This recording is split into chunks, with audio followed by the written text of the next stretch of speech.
तो आज स्टूडेंट हम लोग डिस्कस करेंगे यूनिट 3 के चैप्टर 2 के थर्ड वीडियो में। तो जिसमें सेकंड वीडियो में हमने डिस्कस किया था properties of ideal transformer, EMF equation और ईएमएफ इक्वेशन के बाद उस इक्वेशंस के थ्रू जो voltage ratio, turn ratio, EMF ratio, current ratio या ट्रांसफॉर्मेशन रेशियो आता है जो उसके बारे में। फिर हमने बताया था टाइप ऑफ ट्रांसफार्मर। तो हमने बताया था on the basis of construction transformer दो प्रकार के होते हैं। एक को कहते हैं सेल टाइप, एक को कहते हैं कोर टाइप, जो कि इसमें नहीं है लेकिन बस आपको नॉलेज के लिए बताया जा रहा है। तो सिलेबस के अकॉर्डिंग हम लोग on the basis of working पढ़ेंगे। तो on the basis of transformer 3 types के हैं: step up transformer, step down transformer और 1:1 ट्रांसफार्मर। तो स्टेप अप ट्रांसफार्मर उसे कहेंगे ट्रांसफार्मर इन विच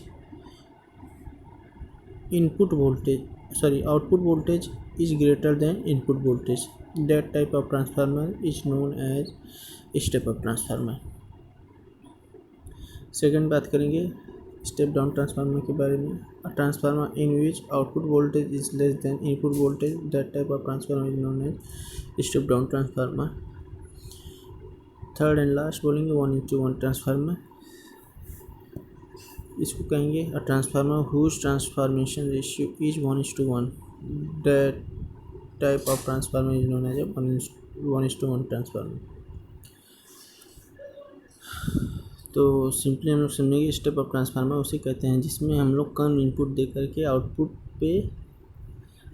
वैल्यू ज़्यादा मिलती है, उसको स्टेप अप ट्रांसफार्मर कहेंगे। और स्टेप डाउन ट्रांसफार्मर उसे कहेंगे जहाँ ज़्यादा इनपुट देकर के आउटपुट वैल्यू कम होती है, तो उसे स्टेप डाउन ट्रांसफार्मर का 1:1 की इनपुट और आउटपुट सेम होंगे।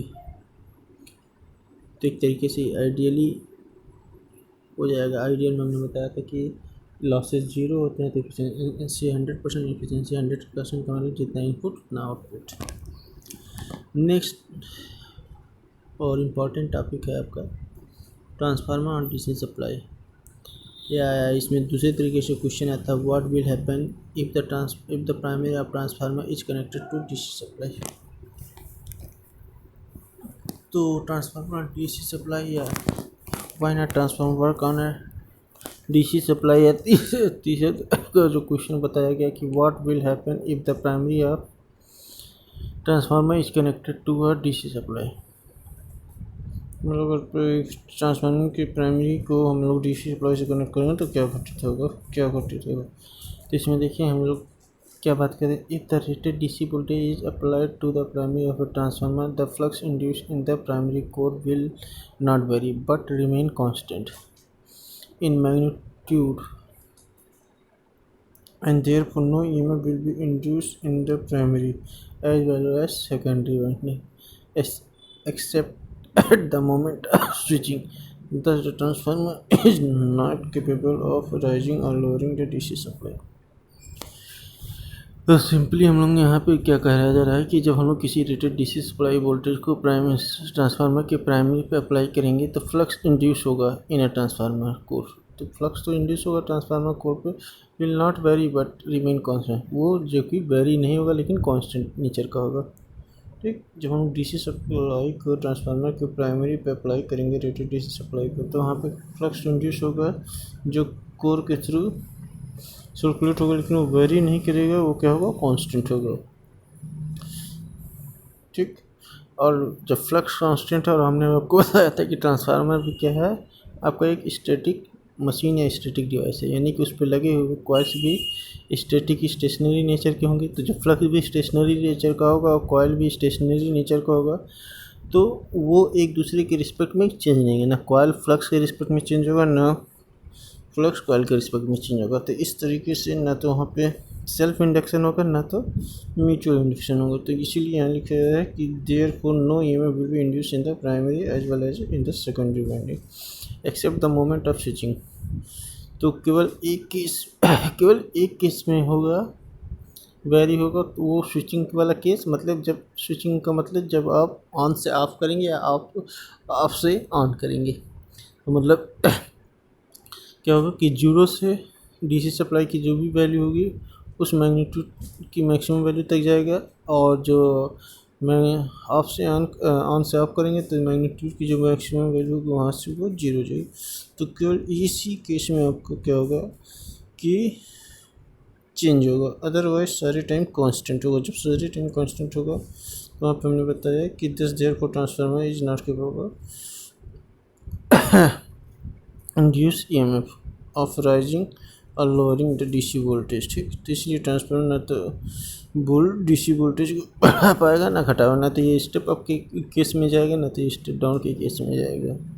और इस तरह से जब काफ़ी समय तक डीसी सप्लाई देते हैं तो क्या होता है, वहाँ पे वाइंडिंग्स बर्न आउट हो जाते हैं हीट होकर के। नेक्स्ट टॉपिक है आपका वोल्टेज रेगुलेशन। तो वोल्टेज रेगुलेशन क्या होता है इसके बारे में डिस्कस करेंगे। तो वोल्टेज रेगुलेशन यहाँ पे देखेंगे लिखा है, the voltage regulation of a transformer is defined as the arithmetical difference in the secondary terminal voltage at no load. तो नो लोड हमने आपको बताया था कि एट नो लोड का मतलब ये होता है कि लोड कहाँ कनेक्ट करते हैं, ट्रांसफार्मर के सेकेंडरी वाइंडिंग से। हमने आपको पहचान बताई थी, सेकेंडरी वाइंडिंग उसको कहेंगे जहाँ लोड कनेक्ट होता है। तो एट नो लोड का मतलब लोड साइड ओपन है, जब लोड साइड टर्मिनल ओपन होगा तो ओपन टर्मिनल पर करंट की वैल्यू जीरो होता है, इसलिए ब्रैकेट में लिखा I T equal to zero. And full rated load at a given power factor. Full rated load किसको कहेंगे, फुल रेटेड लोड उसे कहेंगे कि ट्रांसफार्मर जितनी लोड के लिए डिज़ाइन है। अगर ट्रांसफार्मर 1000 वाट लोड के लिए डिज़ाइन है तो 1000 वाट उसका फुल रेटेड लोड है। अगर 500 वाट रख देंगे तो वो उसका फुल रेटेड लोड नहीं है, उसका वो 50% of the full load rated load है। तो अगर हमने बताया कि ट्रांसफार्मर 1000 वाट के लिए डिज़ाइन है या 5000 वाट की डिज़ाइन है, तो जितने के लिए डिज़ाइन है वही उसका फुल रेटेड लोड है। आगे बढ़ेंगे, eight a given power factor with the same value of primary voltage both rated load and no load। तो यहाँ पे सिंपली क्या बताया गया है कि जो वोल्टेज रेगुलेशन है of a transformer is define arithmetical difference है किसके बीच में, सेकेंडरी टर्मिनल वोल्ट का फुल रेटेड लोड पे और नो रेटेड लोड पे एट ए गिवन किसी गिवन पावर फैक्टर के लिए। ठीक, with the same value of primary voltage at both rated load and. तो कहने मतलब इसका सिंपल में आपको ये समझना है, जब किसी ट्रांसफार्मर में प्राइमरी वोल्टेज को कांस्टेंट रखते हुए जो नो लोड पे सेकेंडरी टर्मिनल वोल्टेज होगा और जो फुल लोड पे सेकेंडरी टर्मिनल वोल्टेज होगा, उसका जो अर्थमेटिक डिफरेंस आएगा उसी को हम लोग क्या कहते हैं, वोल्टेज रेगुलेशन कहते हैं। क्लियर, फिर से आपको सिंपल वे में बताया जा रहा है कि किसी भी सिंगल फेज ट्रांसफार्मर के लिए प्राइमरी वोल्टेज को कांस्टेंट रखते हुए नो लोड पे सेकेंडरी टर्मिनल का वोल्टेज और फुल लोड पे सेकेंडरी टर्मिनल के वोल्टेज के बीच का जो ऑटोमेटिक डिफरेंस होगा उसी को हम लोग क्या कहते हैं, वोल्टेज रेगुलेशन कहते हैं। ठीक, it is usually expressed as either in per unit और इन परसेंटेज, जिसको हम लोग नॉर्मली पर यूनिट या परसेंटेज में एक्सप्रेस किया जाता है ऑफ द रेटेड लोड के रिस्पेक्ट में। Of the rated load voltage per unit voltage regulation at full load. तो यहाँ पे समझेंगे हम लोग। तो यहाँ देखिए, यहाँ पे इक्वल साइन लगाना था कि वोल्टेज रेगुलेशन इक्वल टू, इसको ऊपर समझेंगे पहली लाइन को। यहाँ लिखना था आपको voltage regulation equal to V2NL, मतलब V2 का मतलब सेकेंडरी वोल्टेज, मतलब सेकेंडरी साइड का वोल्टेज V2, NL मतलब नो लोड, माइनस V2FL। तो V2 का मतलब सेकेंडरी वोल्टेज, सेकेंडरी साइड का, FL मतलब फुल लोड, यानी कि V2NL माइनस V2FL अपॉन, मैंने बताया फुल लोड के रिस्पेक्ट में, तो अपॉन V2FL। तो V2FL, तो इसको हम लोग क्या कहेंगे, इसको पर यूनिट वोल्टेज कहेंगे। तो सेकेंडरी टर्मिनल वोल्टेज क्या है, V2NL है नो लोड पे, अब सेकेंडरी टर्मिनल फुल लोड पे V2FL है, तो V2NL minus V2FL upon V2FL।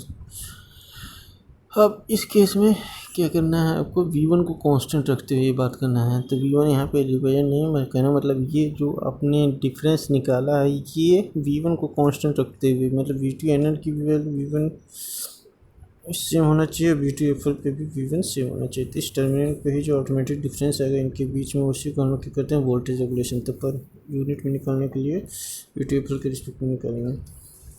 अब बात करेंगे एट नो लोड। तो एट नो लोड क्या होगा कि जो सेकेंडरी टर्मिनल का वोल्टेज V2 होगा जो कि लोड के क्रॉस होता है, तो लोड के क्रॉस मतलब कि लोड नहीं लगाया गया है ट्रांसफार्मर के सेकेंडरी साइड में। तो जब सेकेंडरी साइड पर लोड नहीं लगाया जाएगा तो सेकेंडरी वाइंडिंग से होकर फ्लो करने वाला करंट की वैल्यू ओपन टर्मिनल पे जीरो हो जाएगा। जब जीरो हो जाएगी तो वाइंडिंग्स के थ्रू जो भी ड्रॉप होगा वो जीरो हो जाएगा, क्योंकि करंट का वैल्यू जीरो, तो वाइंडिंग के थ्रू होने वाली ड्रॉप की वैल्यू भी जीरो हो जाएगी। यानी कि किसी भी वाइंडिंग रेजिस्टेंस किसी का भी ड्रॉप निकाला उसमें करंट से मल्टीप्लाई करना ही पड़ता है। तो जब करंट की वैल्यू जीरो है तो वहाँ का ड्रॉप जीरो। जब ड्रॉप जीरो होगा तो जो इन सेकेंडरी साइड का जो induce voltage mutual induce EMF है, मतलब म्यूचुअल इंडक्शन प्रोसेस से म्यूचुअल इंड्यूस ईएमएफ जो है वो सेकेंडरी साइड की वोल्टेज V2 के बराबर हो जाएगा। इसलिए V2NL को हम लोग रिप्लेस कर देंगे E2 से। तो E2 minus V2F1 upon V2F1, तो इसी को हम लोग क्या कहते हैं पर यूनिट वोल्टेज। और इसको परसेंटेज में कैलकुलेट करना होगा तो इसको लिखेंगे voltage regulation is equal to E2 minus V2F1 upon V2F1 into 100। अब कभी कभी आता है कि condition for zero voltage regulation, कि वोल्टेज रेगुलेशन जीरो हो इसके लिए क्या कंडीशन है। तो जब हम लोग इसमें जब V2 की V2F1 और V2F1 के ये सब वैल्यू पुट करके कैलकुलेशन करते हैं तो ये बहुत ब्रॉड में आपके सिलेबस में नहीं, तो बस इसके बारे में छोटा सा ही डिस्कस करेंगे कि कंडीशन फॉर वोल्टेज रेगुलेशन क्या होता है माइनस Re2 अपॉन Xe2। तो Re2 क्या होता है, Xe2 क्या होता है, अभी आगे हम लोग डिस्कस किए जाएंगे। यहाँ पे लिखा है कि it occurs when the load is capacitive, मतलब ये ऐसा तभी होगा वोल्टेज रेगुलेशन जीरो तभी होगा जब लोड कैसा कैपेसिटी होगा। Voltage regulation calculated by the following formula. कहीं पे भी वोल्टेज और रेगुलेशन हमको कैलकुलेट करना है तो इस फार्मूले से कैलकुलेट करेंगे, जहाँ पे इन सब की वैल्यू रखते हैं। तो ये आगे जा कर के और भी ब्रॉड में इसको समझाना पूरा अभी हमने बताया कि ये बस छोटा सा एक टॉपिक है, तो जो बस थोड़ा सा टॉपिक को इसको डिस्कस कर लेंगे कि वोल्टेज रेगुलेशन क्या है कि I2 into Re2 into cos five plus minus I2 Xe2 sin five upon V2 into 100। तब बताया जाएगा ये जो बीच में प्लस माइनस लगा है तो प्लस साइन कब लगाएंगे, माइनस साइन कब लगाएंगे। तो यहाँ लिखा है positive is for lagging power factor and negative sign is for leading power factor. जब पावर फैक्टर का नेचर क्या हो लैगिंग हो तो उस केस में पॉजिटिव साइन यूज करेंगे, और जब पावर फैक्टर का नेचर लीडिंग हो नेगेटिव साइन यूज करेंगे। इस चीज़ का ध्यान रखेंगे अगर हमको कहीं वोल्टेज रेगुलेशन कैलकुलेट करना हो तो पॉजिटिव साइन का यूज हम लोग तब करेंगे जब हमको क्या करना हो लैगिंग पावर फैक्टर यूज करना, नेगेटिव साइन तब यूज करेंगे जब हमको लीडिंग पावर फैक्टर। ये अब बात कर देते हैं कि Re2 क्या है। तो लिखा है यहाँ पे where Re2 is equivalent resistance when primary winding resistance is equal to the secondary winding, when primary winding resistance is equal to the secondary winding। इसी तरह where Xe2 को क्या कहेंगे, Xe2 is the equivalent reactance when primary winding reactance equal to the secondary winding। इस तरह से हम लोग Re2 क्या है Xe2 क्या है ये समझेंगे। जब प्राइमरी साइड के रेजिस्टेंस को सेकेंडरी साइड में रिफ़र करके जो प्राइमरी और सेकेंडरी का जो इक्विवेलेंट रेजिस्टेंस है उसी को Re2 कहा गया है। फिर इसी तरह जब प्राइमरी साइड के रिएक्टेंस X1 को सेकेंडरी साइड में रिफ़र कर करके उसे समझ के जब सेकेंडरी साइड के रिएक्टेंस X2 से जो टोटल इक्विवेलेंट रिएक्टेंस निकाला जाएगा उसी को Xe2 कहेंगे।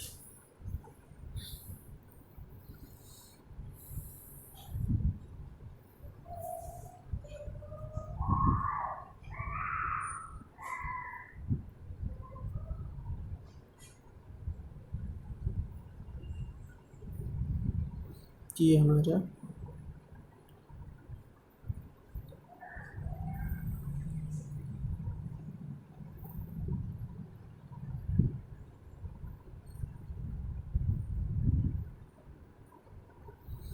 तो अगला टॉपिक हमारा ट्रांसफार्मर लॉसेज होगा, जिसको हम लोग नेक्स्ट वीडियो में डिस्कस करेंगे।